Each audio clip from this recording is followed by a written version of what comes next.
독자 여러분 안녕하십니까. 헤드라인 뉴스로 이슈를 뽀개는 남자 이슈 브레이크 메인 폴리티컬 스나이퍼입니다. 오늘은 2022년 1월 8일 토요일입니다. 오늘의 뉴스 헤드라인은 어떤 것들이 있습니까? 이슈를 한번 살펴보도록 하겠습니다. 첫 번째, 윤석열의 여성가족부 폐지 공약 SNS를 통해서 발표했습니다. 여기에 젠더 논쟁이 다시 불붙게 되었다. 두 번째, 윤석열과 이준석의 원팀 구성 미봉책에 불과하죠. 어쨌든 불안정한 동거 이렇게 표현을 했습니다. 그 속에는 어떤 불안정한 것들이 있느냐. 안철수의 지지율 상승과 청년 정책들, 청년들과의 또 갈등, 빠져나간 청년들, 그리고 지방선거에 대한 공천권을 누가 가지고 가느냐에 대한 부분들이 앞으로 내관으로서 주목해야 될 사항이다. 자, 여성가족부 폐지에 대해서 이준석이 주문한 것이죠. 여기에 윤석열이 받아들이고 이준석이 웃음을 터뜨렸다. 이 여가부 폐지에 대해서 홍준표하고 유승민이 주장했던 거다 일치합니다. 그래서 이것은 숙성된 공약이다기보다는 다급해진 지지율 하락에 빠져서 다급해진 윤이 이준석을 손에 잡고 이준석을 받아들이면서 그의 정책을 발표한 것이죠. 사실 이거는 윤석열의 정책이라고 할 수 없습니다. 어쨌든 이 부분이 초강수라는 것은 문제점이 크다라는 얘기입니다.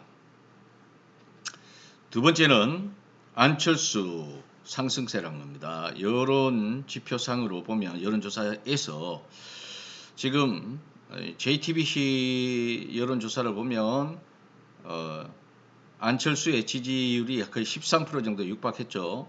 윤석열의 지지율은 25% 정도. 그래서 결국엔 단일화 국면이 올 것이다. 이렇게 모든 여론들이 지금 이쪽으로 몰고 있어요. 안철수와 윤석열은 단일화해야 된다. 그래야 이재명과 대결할 수 있다. 이 정도까지 왔다는 겁니다. 여론상으로. 하지만 희망사항이고 본인들의 희망사항이지 안철수와 윤석열은 여기에 대해서 내가 이길 것 같은데 확실하지 않으면 단일화를 하겠습니까? 두고 볼 일입니다. 세 번째 이슈는 뭐냐? 지금 한중 청년들 사이에 MZ세대들 사이에 서로 간의 어떤 감정이 아주 안 좋다라는 겁니다. 중국의 청년들이 한국을 보면서 우리 대한민국의 청년들을 보면서 미국의 개다. 그리고 우리는 또 중국을 중공이라고 하면서 중국 공산당이죠. 아주 혐오를 하고 있다는 겁니다. 여기에 윤석열도 이런 부분에 대해 가지고 또 거들었죠. 그런데 이번에는 신세계 부회장인 정용진이 아주 멸공이라는 용어를 써가면서까지 심지어 시진핑 사진을 첨부해서 그 해시태그로 그런 쪽으로 달았다는 거 아닙니까? 과연 이러한 것들이 올바른 방향일까요? 자, 하나하나 살펴보도록 하겠습니다.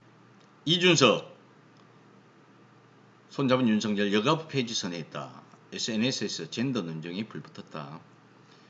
자, 윤 SNS에 여성가족 폐지 이렇게 7글자로 게시했는데 무슨 공약을 이렇게 이런 식으로 합니까? 물론 눈길을 끌자고 하는 거죠. 아주 표피즘, 아주 표퓰리스트 아니겠습니까? 이 젠더 갈라치기 밖엔 정책이 없나요? 참 한심하죠. 이준석은 자신의 지지 기반이 이대남이라는 겁니다. 자, 이들을 이용하는 것일 수밖에 없는 겁니다. 참 한심하다. 권인수 더불어민주당 의원이죠. 심상정은 여기에다가 오히려 여성가족부를 강화시키겠다 하는 공약을 또 내걸었다라는 겁니다. 자, 보면 양성평등가족부 개편이 원래 윤석열의 경선 과정에서 정책이었는데 이거를 급하게 여성가족 폐지로 선회했다. 이대남들을 위해서. 누구? 이준석의 요구사항이었죠. 앞으로 걱정입니다. 갈라칠 게 없어서 그렇게 비명을 지르고 있는 젊은 층을 꼭 이렇게 성별로서 갈라치기를 해야 되겠습니까?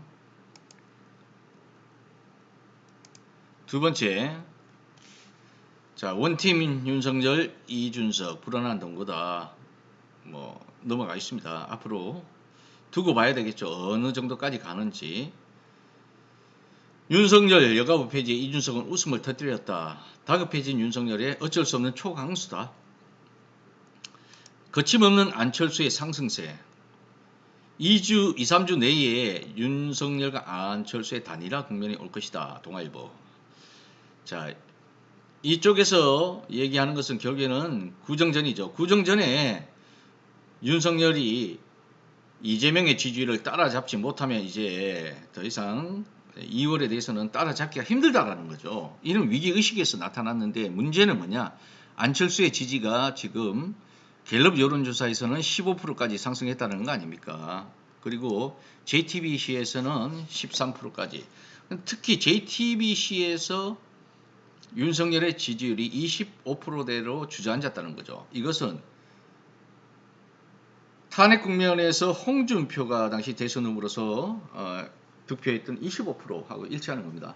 이러니까 후보 교체론이 더욱더 크게 불붙고 있는 것이고요. 여기에 맞서 가지고 이제 윤석열은 어떻게 할지 두고 볼 일입니다. 이 단일화를 한다고 해도 윤석열과 안철수가 그 단일화 룰에 대해 가지고 합의할 수 있을런지 서로가 서로에게 유리한 쪽으로 가려고 하겠죠. 근데 지금 이 기세라면 단일화를 한들 윤석열한테 단일화가 이루어질 것이다. 우리가 확신을 할 수 없는 겁니다. 윤석열이. 안철수, 지금 여론조사상에서 보면 일반 전체 국민을 대상으로 할 때는 안철수 쪽으로 단일화하는 것이 더 좋다라는 그러한 의견이 더 높습니다.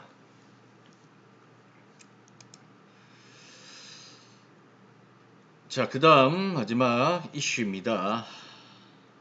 미국의 개, 중공극혐, 정용진. 자, 요거는 우리가 뭉뚱그려서 한꺼번에 한번 얘기를 해봅시다. 국제정치 하에서 특히 우리 한반도는 지정학적으로 반도국가로서 주변의 강대국들을 4대 강국이라고 흔히 얘기하죠. 구한말에도 그랬습니다. 이 4대 강국으로 둘러싸여져 있어요. 물론 그 중에서 미국은 우리하고 거리가 멉니다. 바다 멀리 있다는 거. 나머지는 국경을 같이 하고 있죠. 일본, 러시아, 중국 다 우리와 국경을 맞닿고 있는 겁니다. 그런데 자, 여기에서 뭐 시대별로 쭉 흘러오면서 4대 강국 중에서 누군가가 어떤 국가가 헤게모니를 잡고 이 동아시아를 조금 이끌어왔다고 볼 수 있지만 실질적으로는 어느 정도 힘의 균형을 이루고 있는 상태입니다. 이 힘의 균형이 한쪽으로 무너지게 되면 오판을 하게 됩니다. 그래서 전쟁이 발생했기도 했습니다. 그런데 자, 이러한 과정에서 우리는 정책을 어떻게 펼쳐야 될 것인가? 북한과의 관계를 어떻게 정립을 해야 될 것인가? 지금까지의 어떤 핵벽 정책이나 평화 관계의 노선을 계속적으로 받아서 그대로 가야 될 것인가? 아니면 지금 뭐 핵 문제 때문에 계속적인 어떤 제재 조치를 하면서 더욱더 압박을 강화시켜 나가는 쪽으로 가야 될 것인가? 자, 여기에서는 분명히 우리가 어떻게 판단을 해야 되느냐? 국익이 우선이라는 거죠. 국익. 중국, 러시아, 일본, 미국 그들의 이익이 아니라 우리 한반도 전체 국민에 대한 국익입니다. 특히 남한, 대한민국이죠. 그리고 북한 합쳐서 우리 민족입니다. 전쟁은 절대로 안 됩니다. 가장 좋은 것은 전쟁을 하지 않고 평화 상태를 계속해서 유지하는 것이죠. 그래서 교류를 확대시켜서 결국에는 연합을 하든 통일을 하든 그렇게 해 나가는 것입니다. 그래서 정치적으로 군사적으로는 우리가 자유민주주의 국가다 보니 우리 진영 쪽에 있는 국가들과의 어떤 동맹이 강화되고 유지시켜 나가야 될 것입니다. 발전시켜 나가야 될 것이고. 하지만 경제적인 측면에서 이제는 과거에 우리가 중국, 중공 이렇게 이데올로기상에서 대결했던 그런 차원으로 중국을 접근할 수는 없죠. 경제적으로는 세계 제1의 무역국가 아닙니까? 우리나라와. 어떤 정치적인 문제에 의해 가지고 문제가 발생하면 중국은 바로 경제적인 제재가 들어가는 겁니다. 우리가 많이 경험을 해봤잖아요. 그래서 자, 우리 국민들의 감정이야 서로가 그럴 수도 있지만 이것을 사회 지도층 또 정치 지도자가 이런 것들을 언론을 통해 전면에 내세울 때는 그 피해는 고스란히 우리 국민들에게 주어진다는 것입니다. 기업들에게. 그런데 참 정영진의 이러한 발언이나 지금 현재 뭐 멸공이라든지 시진핑 사진과 함께 멸공을 외치고 있는데 도대체 이해가 안 됩니다. 정영진이 무슨 고생을 해봤겠어요? 재벌가 기공자로서 지금까지 정말 특혜를 누려온 인물 아닙니까? 할아버지, 아버지, 어머니의 세대에 재벌가로서의 어떤 특혜를 받아서 성장했다면 정말 이러면 안 되는 거죠. 참 답답하고 안타깝습니다. 정영진은 자제를 해야 되고 왜 개인으로서는 할 수 있습니다. 그런데 자꾸 왜 SNS상에 이런 것들을 발표를 하는 겁니까? 정영진은 한 개인을 떠나서 신세계 그룹을 이끌고 있잖아요. 이마트 중국에 들어가서 무너졌다고 해서 뭐 그런 것 때문에 감정이 쌓인 겁니까? 그래도 이런 건 아니죠. 자, 오늘 세 가지 정도의 관점으로 이슈를 찾아보았고 그 이슈들을 뽀개 봤습니다. 이제 주말 토요일 벌써 12시가 다 돼 가는데요. 주말 잘 보내시고 월요일에 또 어떤 이슈들이 지면을 장식했는지 찾아뵙도록 하겠습니다. 들어주셔서 감사합니다. 폴리티컬 스나이퍼였습니다. 고맙습니다.